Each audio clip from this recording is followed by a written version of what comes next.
Welcome back, Illumineers. I hope you are able to get some Rise of the Floodborn. Today on the channel, we're going to um, start our review of each ink color in Rise of the Floodborn. Today, we're going to start with Amber. Um, Bashful here seems to be powerful because he has 3 lore. Um, Slightly bigger defense than most, or willpower than most 4 costs, is inkable. But his biggest drawback is he can't quest unless you have another 7 dwarf in play.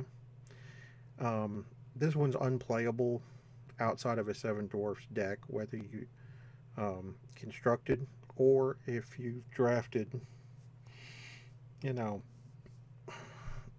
10 or, upwards of 10 or more 7 dwarfs, you might play him. Other than that, I would be wary of using him in my deck. Next up is one of the interesting rares, Christopher Robin Adventurer. 6 cost means it's fighting for space with Rockstar Stitch, but at least with Rockstar Stitch,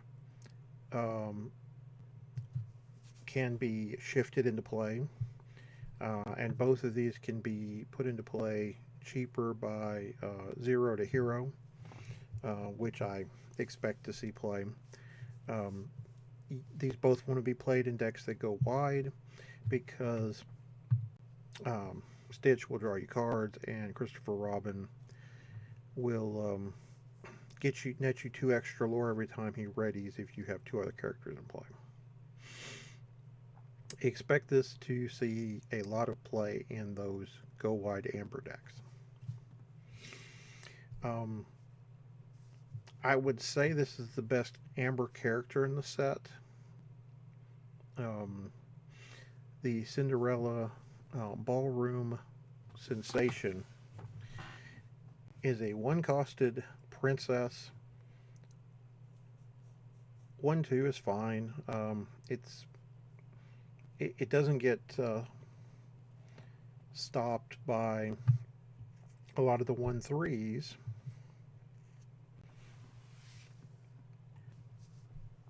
But it does get stymied by the 2/2s at 1. Its biggest positive is the fact that it can play some of the better songs at the 2 cost and 3 cost slots.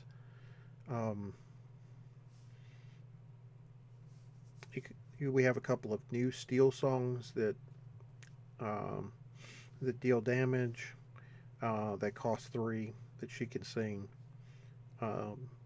You also have both 0 to hero and Be Our Guest to filter. One to filter your deck and get more characters, and the other to put more characters in play for cheaper. And then you've got One Jump Ahead at 2 that you can sing and ramp up earlier. Mother Knows Best, for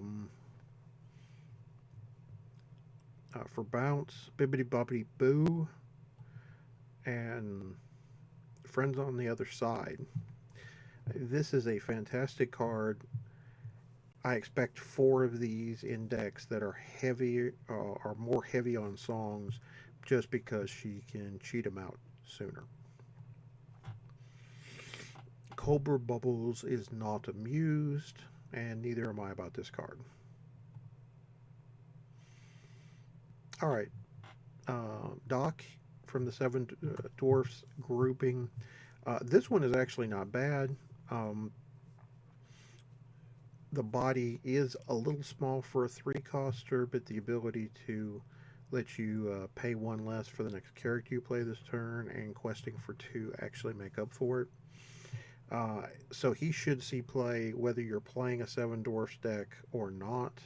This definitely can fit into, I get to cheat on resources. I know limited wise he was very good for me because I drafted 2 on Saturday. Dopey. Dopey stat line is is below average. But there have been some 3-cost 2/2s that have seen play. Unfortunately, he doesn't have anything useful until he's banished, and then it only affects the other 7 dwarf characters that you currently have um, through the start of your next turn. And if you're not playing 7 dwarfs, Dopey is not interesting.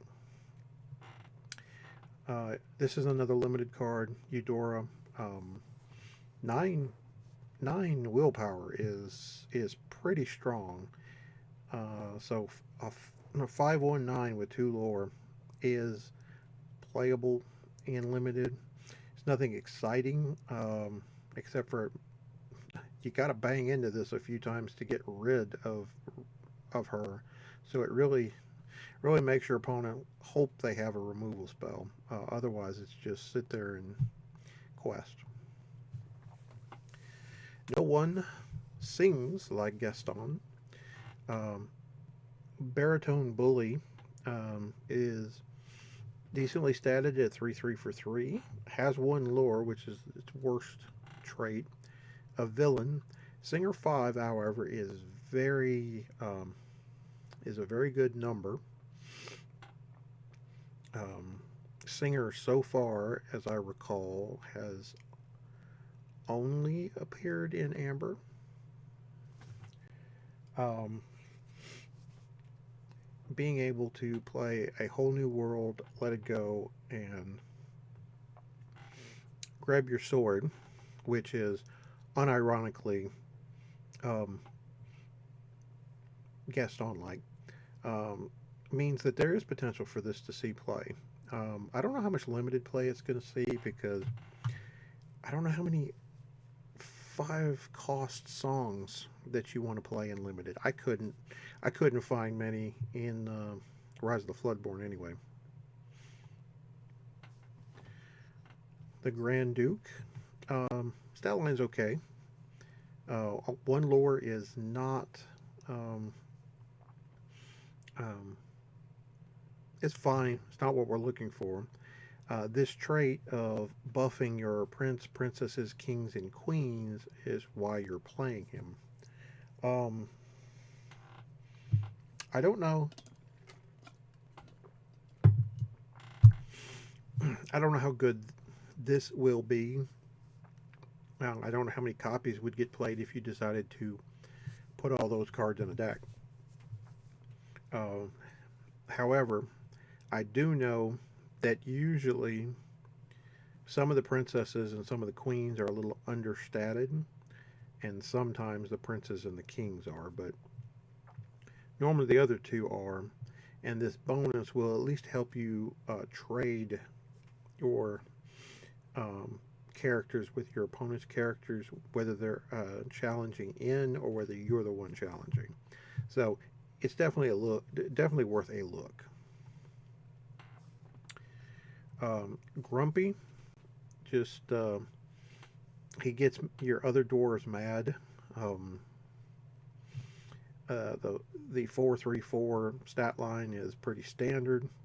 1 lore is sadly a little low at this cost. I see a lot of characters that has the stat line with 2 lore. Um, the buff ability for your other dwarves.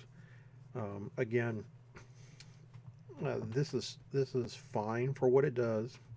Um, 7 dwarf decks will look for the card. Draft decks that's drafted a lot of 7 dwarves will look for this card. Other than that, he's pretty grumpy.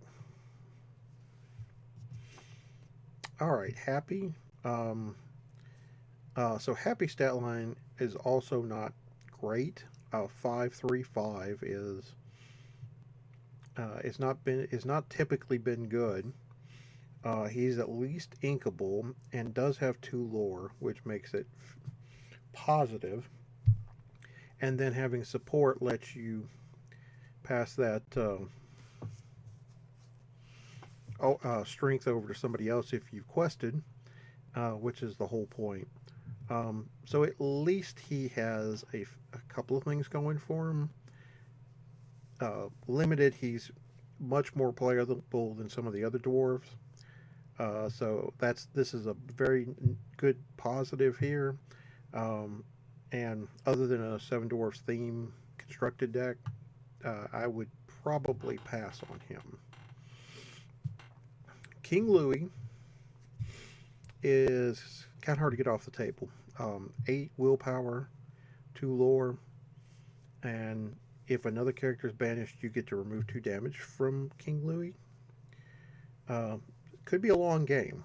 If you've gotten this far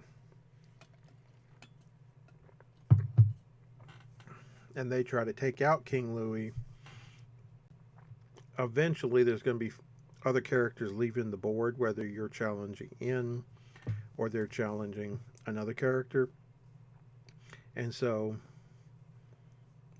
if your opponent trades their character for one of your characters and they're both banished, you're going to remove 4 damage.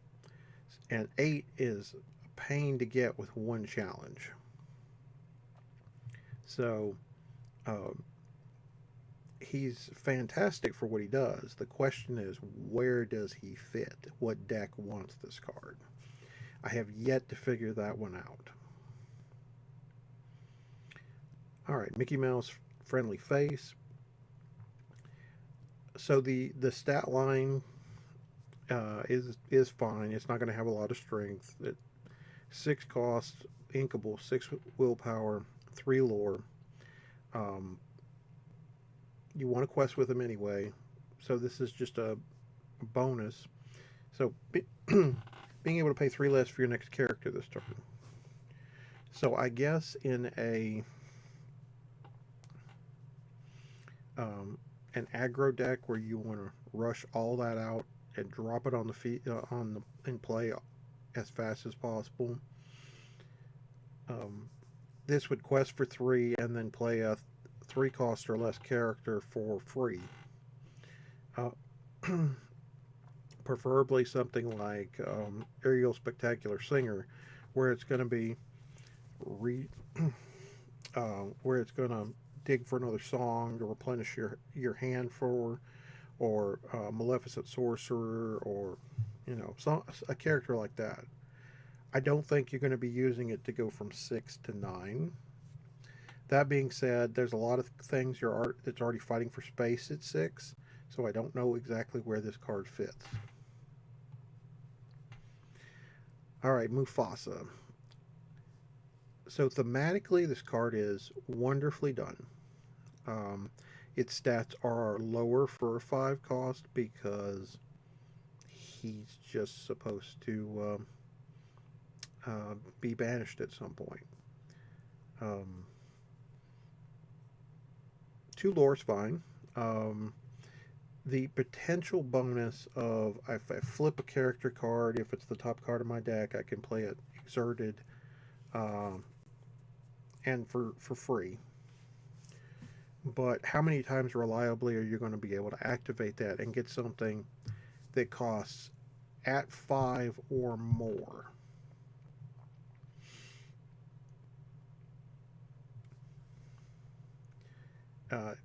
Probably very little. Now, could it combo with a bunch of things in the future? Absolutely. I know cheating cards into play for free from other games, or putting them from your discard pile into play usually has a lot of power to it. So that I think they've tempered your expectations with this card because it's a little more dependent on randomization. So for right now, he doesn't fit in anything, and I don't know if I would. I don't know if I'd want to attempt it with something with its stat line. All right, next up we have a new version of Mulan, a 3/2/3 with 2 lore and a princess is very, very good. Again, this is another princess for the princess decks. If you're if you want to play that, particularly with Moana from set one, support is a good keyword, particularly since normally some of your um, Disney classic princesses are usually lower strength. This helps them get over the uh, the threshold to challenge and get rid of characters. Um, Other than that particular deck, um, fine for limited, uh, but for core constructed, I would only be trying this in a princess deck. But actually, I think it's actually quite good for that particular deck because it did not have a three coster that had two lore. Um, in Amber, it did in Sapphire. Now here's your shift target. So this is Mulan reflecting. Um, since you can shift it for two onto another Mulan, particularly the last one, um, it gives you a slight buff in stats from the previous one. Shift cost of two means you're paying less for it. Um,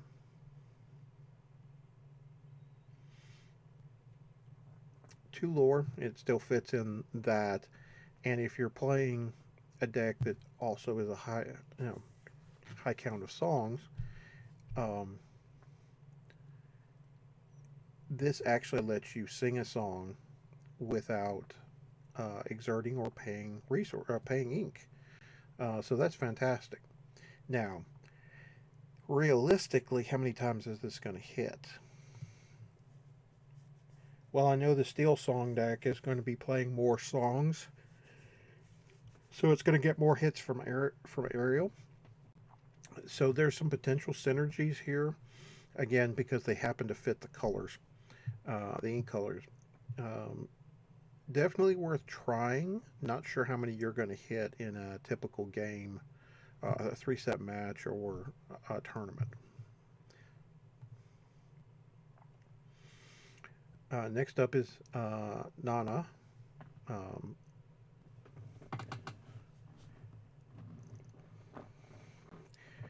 Two costed 1/3. Nothing, nothing special on stats. When you play a Floodborn character, you may remove all damage from chosen character. So obviously, this set is more about Floodborns, and there's a cycle of these cards, one for each color, where you get something if you play a Floodborn character. Um, that being said, there's only a limited number of Floodborn characters in every color. So, how many are going to get played in the game?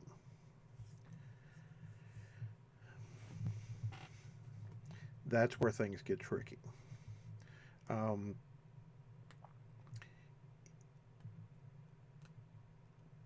Having this as your two costed card is probably not going to work. Um, you could probably play it in limited and be fine. Um, but until there are enough Floodborn characters that you want to play, either shifted or without paying its full cost, where this becomes relevant, I I don't think I would waste the spot in my deck. We're just past the halfway point um, of the review. Um, if you like this type of content, leave a like and a subscribe. Please leave a comment. You know, say where I'm wrong. I could be wrong on some of these, and I have been. We're all human, and those type of things happen. Um, Next, we get Piglet.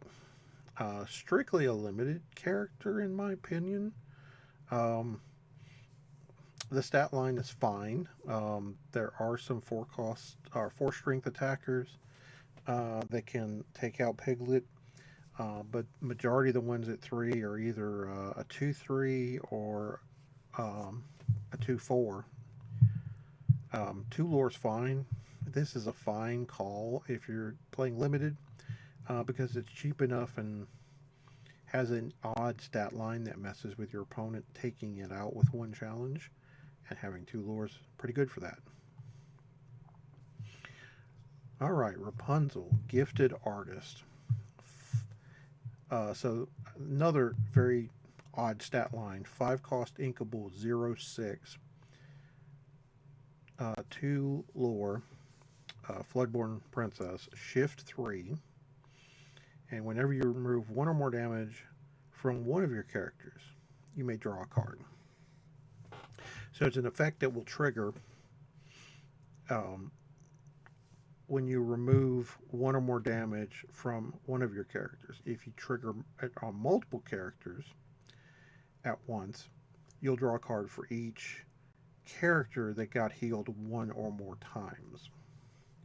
So if you played Hakuna Matata, and it healed any amount of damage from 3 different characters, you will draw 3 cards, 1 for each character.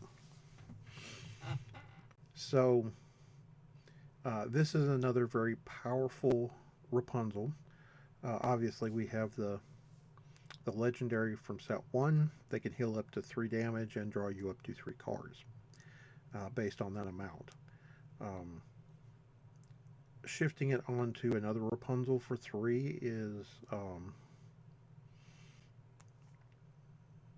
nice discount.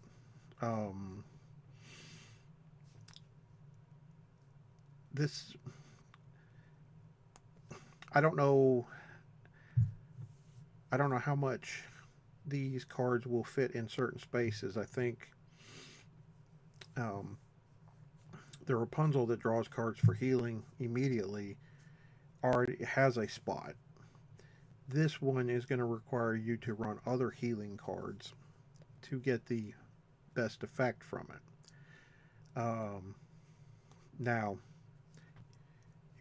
we have some, again, other princesses that sort of fit with this, particularly the Jasmine, ruler of Agrabah from set 1.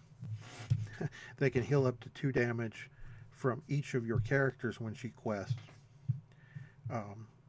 which can do enormous refilling of hand here, and that's just one of the many things that you can do.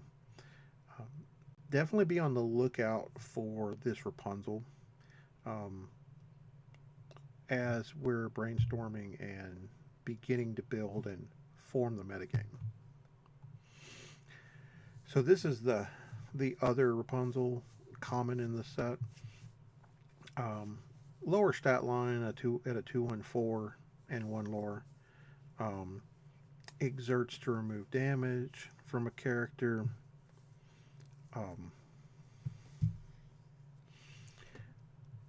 Perfectly, and it's fine. Again, I think this is, to me, it's more playable and limited, particularly if you have multiple of these and at least one of the uncommon.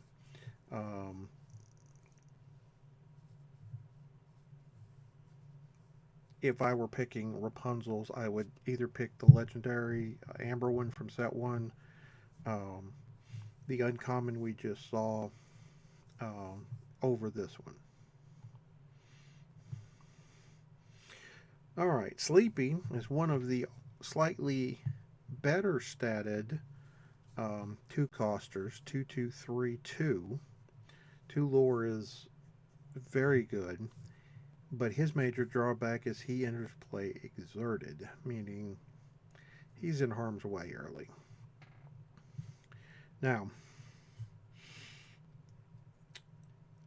this one is actually pretty good and limited because of the 2 lore, and because he's slightly better statted than some of the other 2-costers. And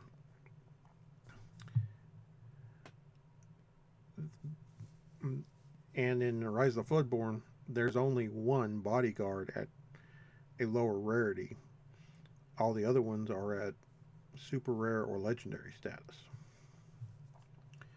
So there's not a lot of ways to protect this guy. Um,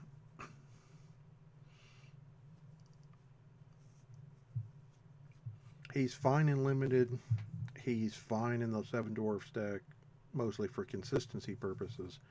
Um, but entering play exerted can be a bad proposition depending on board state.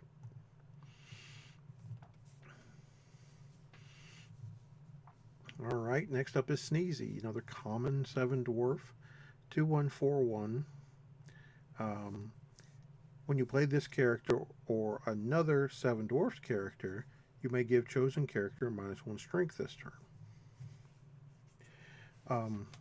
This is both good in limited by itself, uh, usually not on turn 2, but at future turns. And it's really good in the 7 dwarfs deck because you can shrink the character that you want to challenge and get off the board, and then send your other dwarves into that character and get rid of them without having to deal with damage back. Very fine card for Amber, and excuse me, very good for the dwarves. Now we get to the Snow Whites of the set. So Lost in the Forest, again, 2 costs, 2, 3, and 1 lore, is decently statted for the cost. When you play this character, you may remove up to 2 damage from chosen character. Being able to heal the dwarves or your other princesses or whatever is a decent here for a common. It's actually really good for the limited format because you don't have a lot of removal that's not damage based through challenges. So it's a cool card for that. Constructed. We'll see. I don't see that this one is the one that you want to play in constructed. This one's a little better for the constructed format. Unexpected house guest, 2 cost, not inkable, 1, 2, 1, and you pay 1 less for your 7 dwarf characters. Again, it fits a theme, very on point. If you've drafted enough of them, this discount is pretty good, especially over time. Could see you play it in a constructed deck. However, around the 7 dwarves, I would pick the next card or some combination of this card and that next Snow White. Now we get to the legendary Snow White. 6 cost, uninkable, 3/5, 2 lore, shift 4. When this character quests, you may return a character card from your discard to your hand. Okay, so set 1 we had Hades, here where you're playing a 4 cost, 3/2 uninkable that lets you return a character. You have the song that does it, part of your world. And now we have a better statted, shiftable version of Hades with 2 lore, and you get to do it every time she quests. Sign me up.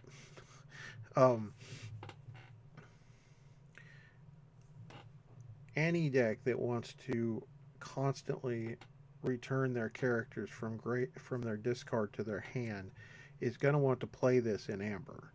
And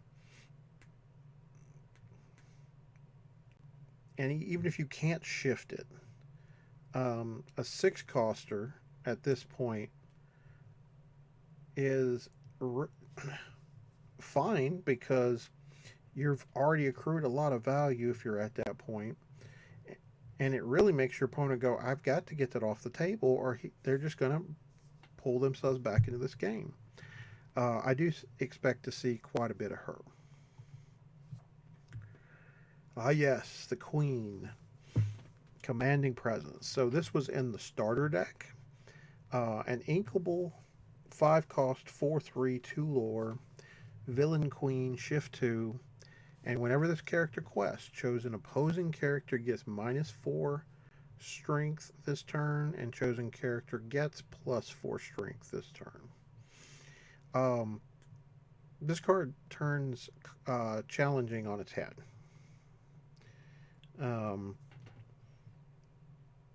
It basically lets you potentially just shrink a character down till it has 0 strength, and then you can send as many characters as you want at it to get it off the board. Or, since you're going to get buff one of your own characters, you only have to send one into it normally to get it off the board. And now you've gotten rid of potentially one of their best characters for little investment on your side. That makes Queen a target that you're going to have to get off the board quickly, or she's going to continue to accrue that value. I've already started seeing this in some lists, draped onto her common 1-drop version, the Royal Monarch. I mean, if you're playing a 1-coster in Amber and it's not Stitch, and it's not Cinderella, or maybe you have both of those and you need more, and you just want a shift target, Queen is fine for that, because this version is so good. I could see why you'd want to run that. Other than that, it's a basic vanilla, but it will see play because of its Floodborn version. All right, into the actions. Hold Still is a fine heal card. I've seen it used a little in limited. I don't see it getting used much in constructed. It isn't a song, and we've had other effects that aren't quite this good but similar that don't currently see constructed play. Last Stand is about as good a removal as you're going to get in Amber. Well, I say that, but there's another one coming. It's non-inkable for 2. Banish chosen character that was challenged this turn. So you have to challenge one of your characters into their character that you want to get off the board. So there's that happens to be a problem.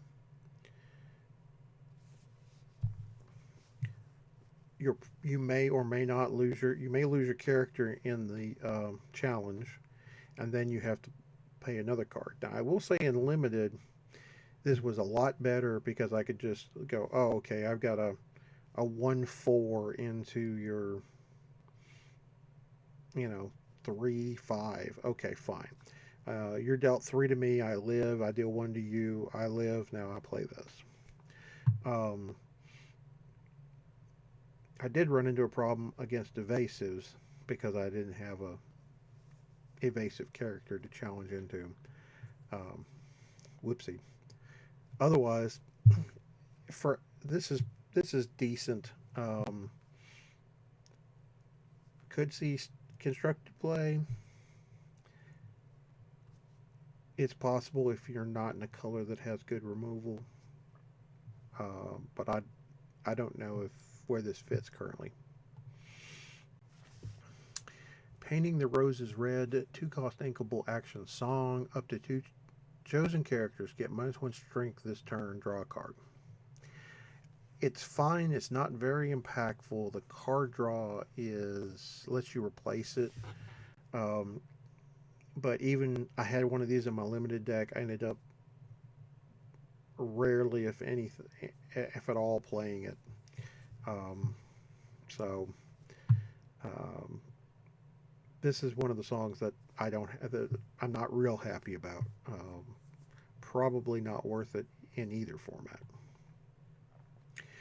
The world's greatest criminal mind. Um, 3 cost inkable action song. Banish chosen character with 5 strength or more. Um, so not only does this get your opponent's big characters off the board, if you're already playing cards with support, you can choose to support an opponent's character by giving your opponent's character strength bonus. Yes, they keep it for the rest of the turn, but you don't plan on challenging that character. You plan on playing this and sending it straight into the discard pile, which is a very cute trick. Um, this, at least, is a card that Amber will look at very hard as a some removal for it that can be a net positive for them. It's not perfect, but it is good. This is the song that's been pretty well universally ridiculous. 0 to hero. Um, you pay that amount less for the next character you play this turn, equal to the number of characters you have in play.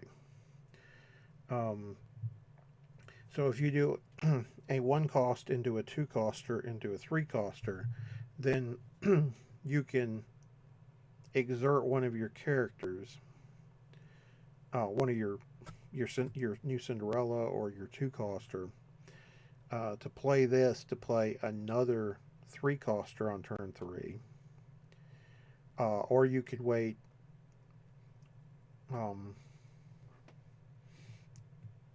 turn 4 and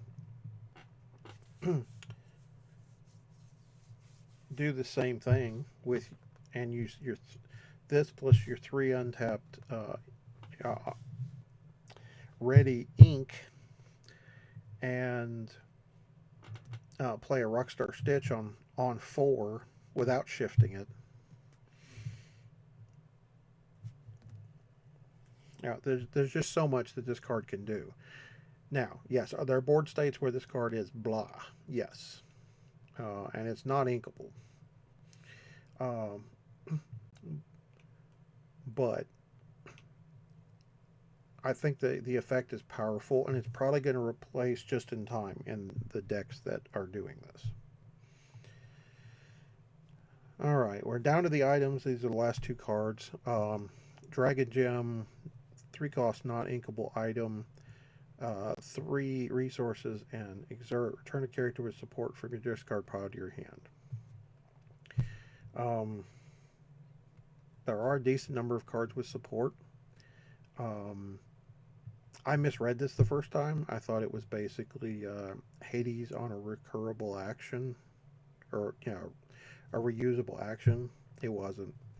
For right now, I have to write this off.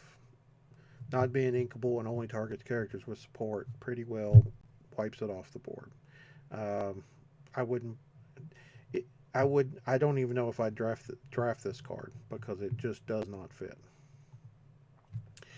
And lastly, is Sleepy's Flute. It is a 2-cost non-inkable item. You exert it. If you played a song this turn, gain 1 lower. Okay. Is there a deck that can break this? Steel Song is already very effective at spamming the board and playing a bunch of characters that are going to be questing for massive amounts of lore.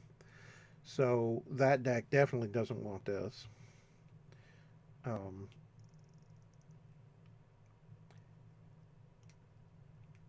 and I'd have to go through and count how many songs are in each ink color and how many and how many of them are playable currently. Um, Even with four of these, I don't I really don't know. There's some theory here that says it might work, um, but who knows? This is one card I would not play in limited. You just don't have enough songs for it. All right, guys, that is all of the Amber cards. I want to thank y'all for joining me tonight. You will see the rest of the episodes come out in alphabetical order, so the next one will go over the Amber cards. Until next time, no matter the game, there is no escape.